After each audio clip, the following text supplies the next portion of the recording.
good day, you say no. When you say, I don't know enough about these candidates, why bother, you say no. We say no, because if we say no and we do this, we win.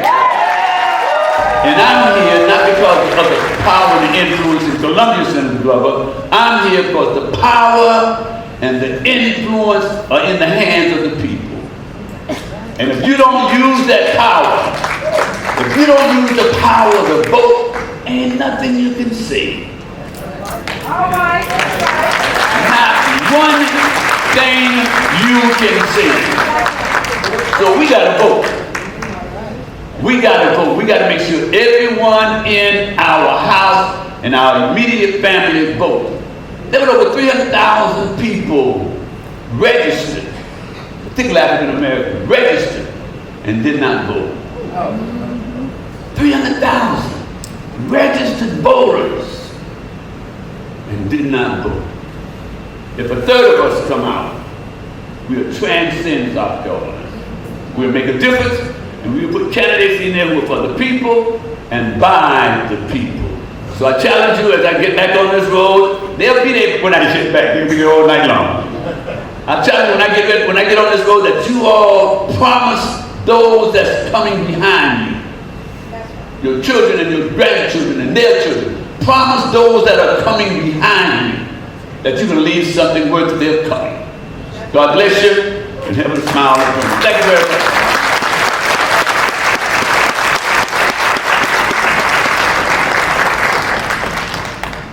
I see 500,000 uninsured South Carolinians. And I see an affordability crisis. I feel an affordability crisis that affects every family in South Carolina.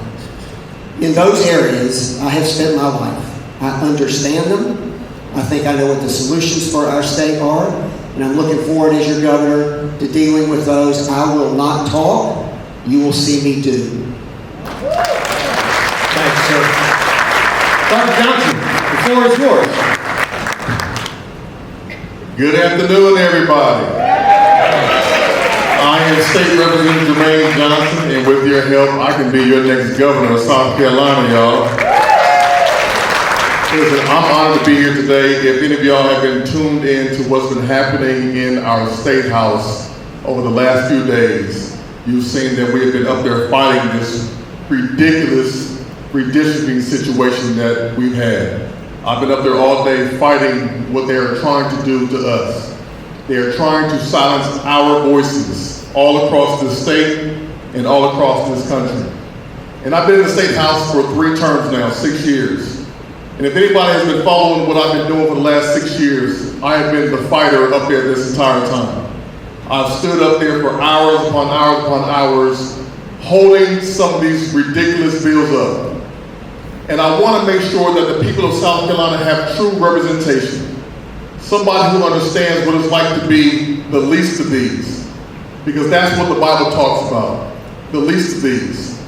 And I understand what it's like to be homeless. I understand what it's like to lose a brother to gun violence. I understand what it's like to go through the affordability crisis that we're all in right now.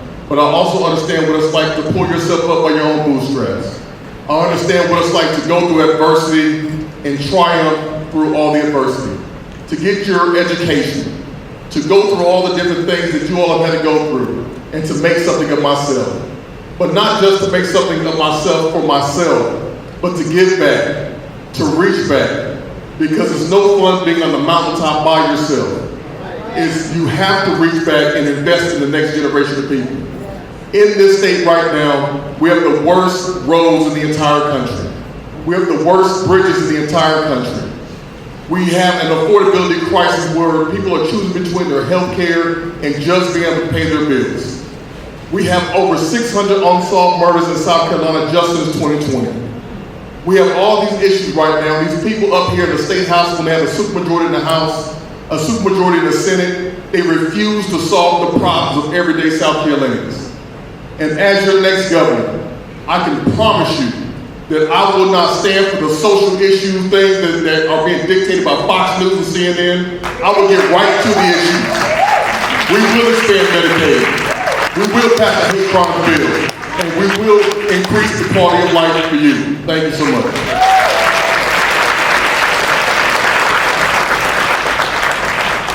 Thank you, gentlemen. I concur with him. One of us is going to be your governor, and we're going to get some of these things done.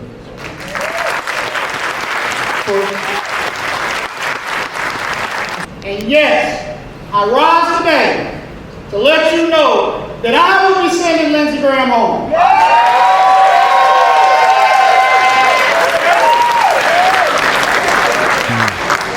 Lindsey is against the expansion of Medicare and Medicaid. He's against protecting education at Limestone University, $80 million economic impact, and he let it close without doing nothing. That's right.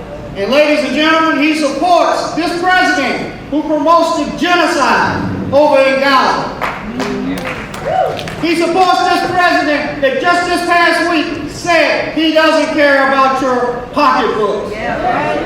He supports this president that put us in a war of choice that is costing $1 billion a day.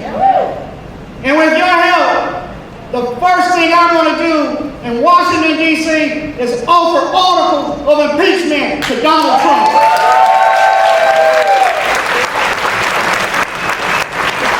So I am here today to support my friend, but also to let you know Brown won't let you down.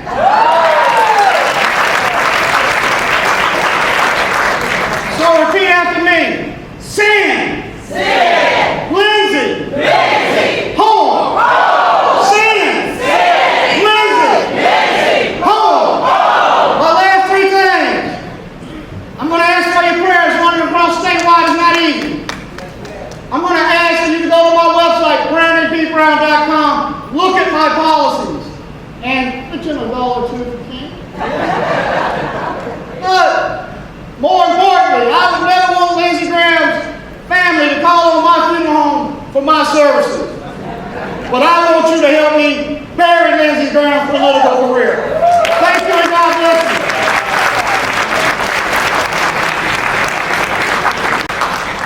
I worked for Grady L. Patterson Jr., who was the longtime state treasurer of South Carolina. Grady Patterson taught me, that's right, Sally, he was a Democrat. Grady taught me how to manage that office. He taught me how to respect people's money. My mom and dad, my mother was a school teacher. My dad was a clinical psychologist with the Department of Mental Health. They taught me how to live within our means and live with a budget. They taught us about integrity, about honor, and financial stability.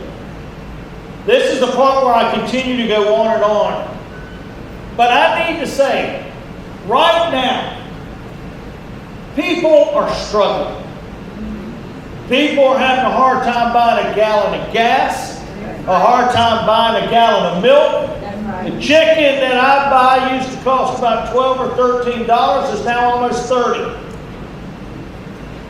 We pay Curtis Loftus $165,000 a year. We give him a defined benefit retirement, we give him health care, we give him dental. As I filled up to come down here today, I was reminded, Craig, that we even give him his own gas card. Because we give him a free car. And ladies and gentlemen, he's got one job, and that job is to put our money, somebody's overtime, to make ends meet. Somebody's double shift in the morning to help maybe pay for a higher power bill, or a health care premium, or helping a kid get through college. He is supposed to put that money in the bank account, the right account, manage it, report to the Board of Economic Advisors how much interest he's made on that money, and to the General Assembly, Belinda Timmons, so he can exactly tell them how much money they have to appropriate, and he loses $1.8 billion of our money. And then he lies about it, George. He says they spent the interest, $500 million, and then he comes back a little while later and says, oh no, it was the county error. And then a couple months later, he blames it on somebody else. Last Thursday, and I will conclude with this, Congressman. Last Thursday, 20 minutes before the legislature was supposed to adjourn, sine die, a Republican senator from Charleston, South Carolina, comes to the floor, and he's holding a 42-page document from a Republican inspector general. And in that document, it lays out the case of mismanagement, of not using money that was appropriated by the General Assembly for the legal purposes, for doctoring bank reconciliation records instead of using the actual bank records. And at the end, that state senator stood up and said, "We believe that this needs to be referred to the United States Attorney and to SLED because it rises to criminal malfeasance." And this man believes that he deserves another state car. My name is Trav Robertson. My mom and my dad and Grady Patterson taught me how to do this. Go to TravForTreasurer.com. I'd be humbled to have your support in this primary. Thank you very much for being here, Congressman. Thank you very much. So we're low enlisted, and I had my new teacher salary, so we struggled to pay our bills. I had student loans. I remember having to eat oatmeal for dinner. I remember having our lights cut off. Have you ever been in the grocery line and you had to put stuff back because? I understand that. So raising teachers' salary is important to me. It's a priority. When I first started running, the main question I would get is, why are you running? And of course I'd say my grandson, because what I want for my grandson, I want for your kids and your grandkids. You know how people get into power and they only look out for their family? Well, that's different for me. What I expect for my grandson, that expectation is what I expect for every kid in every school in every community.